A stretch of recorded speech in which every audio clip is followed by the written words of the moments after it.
Say, did you really enjoy that Amazon Prime Lord of the Rings of Power series? Yeah, I didn't like it either. But, hey, where did those showrunners come from? They seem to come out of nowhere. Yeah, that's where they were, struggling to become screenwriters for major motion pictures, and just couldn't seem to seal the deal. And then suddenly they're given a billion-dollar TV show. It's funny how that happens. Well, it turns out they got some help from J.J. Abrams, the king of bad robot. And, hey, what's their connection with him? Well, at least one of their connections was they were writing on a pitch for Star Trek IV. Remember that one? Yeah, the movie that keeps being announced and then crashes. The latest one just did, because it was supposed to come out next fall, but it's already been removed from Paramount's schedule. Yeah. Well, anyway, the original Star Trek IV was announced right at either at or before the premiere of Star Trek III, Star Trek Beyond. And the idea was always said that they were going to reunite Chris Pine's Captain Kirk with Chris Hemsworth's George Kirk, George Kirk being Captain Kirk's father, who tragically died at the opening segment in the Star Trek 2009 film aboard the starship Kelvin. And because time had changed, Kirk's father died on the day Kirk was born. Yeah. And so that set the stage for this new Kelvin timeline. So it's very different from the original one. And all that's well and good and stuff, because then you can't say it's tearing up the canon and all that, because it doesn't, unlike the later shows they did through Secret Hideout, which so yeah, those are much worse than these films. The first one was fine. It's not bad. The others, Star Trek Into Darkness. Oh. But anyway, Payne and McKay, the dynamic duo behind Rings of Power, this was what they were working on for Star Trek IV. And we'd always heard the elements is that, yeah, it would reunite Kirk with his dead father. But how's that possible? He's dead. Well, the first movie involved time travel, because it was time travel that created this timeline with Mr. Spock, being time warped and all that sort of stuff. So it says, oh, maybe this would be like a bookend for Bad Robot's film series, where they return to time travel, and for whatever reason, there's some time warpy shenanigans happens, and Kirk meets his father. So that was a rational assumption.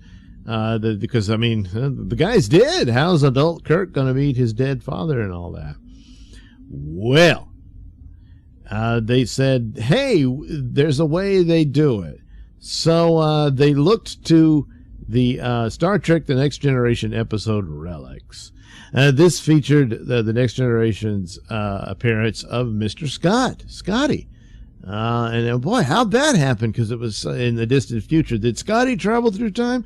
No, he didn't. Well, not in the time machine way. No, they said, hey, in that episode, they find Scotty, who's been trapped in the transporter for a couple of decades. Yeah. And they're able to have a cool adventure with him. Yeah, they did. It was a good show. Our conceit was, what if right before the Kelvin impacted with that huge mining ship, George Kirk had tried to beam himself over to his wife's shuttle where his son Jim Kirk had just been born? And what if the ship hadn't completely exploded? What if it left some space junk? You know, how the completely atomized Death Star still had a big chunk of it left for Rise of Skywalker. Yeah, I don't know how that happened, but anyway, they said it did. So anyway, here, the Kelvin would have some piece of it floating around. And then they would have this story where the Enterprise is in the vicinity and comes upon it, and they say, hey, there's this pattern in there. Oh boy! I didn't mean to highlight everything. Well, anyway, so that's the deal. They did just completely top to bottom ripped it off of the Relics episode of the scenario. But I mean, hey, this sort of thing could happen. But in the case of George Kirk, it would be this accident. Whereas with Scotty, he deliberately did that because it was the only way for them to survive. Their life support systems were failing. The ship was damaged. So he said, hey, let's all get into the buffer in the hopes that we get rescued. And sadly, the other crew members didn't last. Only Scotty did, and then Geordi finds him, So here, it would just be some accident. Now, the problem with this is that he would be beaming himself to his wife's shuttle.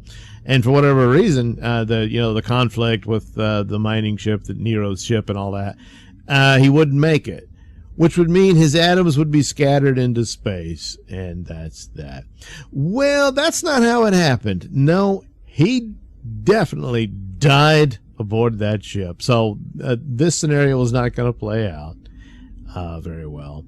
And just to show that they don't think very much, they just decide, hey, let's rip off a previous episode of Star Trek and put it on here. They do say they had a new villain, so they weren't going to do Khan again. No Harry Mudd, I guess. And it would be some other villain, and that would be the deal of what they do. Justifying Rings of Power, they said their next season would be akin to Breaking Bad, that Sauron would be the Walter White of Rings of Power, and that sort of thing, because it's detailing his story, whereas the first season was all about Galadriel, and she's Batman Begins. So she was Batman in their Batman Begins, and season 2 will be The Dark Knight, where it's all about the Joker, except it's Sauron, of course, but also Walter White thrown in. He's a villain, but he's very interesting and complex and stuff. So they just, name drop these successful TV shows and films as if that's supposed to really lure you in. So they do it again here, where they said, hey, so the adventure that the two Kirks would be on would be akin to Indiana Jones and the Last Crusade in space. So, I don't know. The Holy Grail is located in space, I guess. So there's something they got to find, I guess, is what it would have been. And said it had a really cool 2001 A Space Odyssey-esque sci-fi idea. So whatever the thing is, the monolith that they're looking for would be the thing that they have to get to. And along the way, you find Chris Hemsworth as George Kirk again.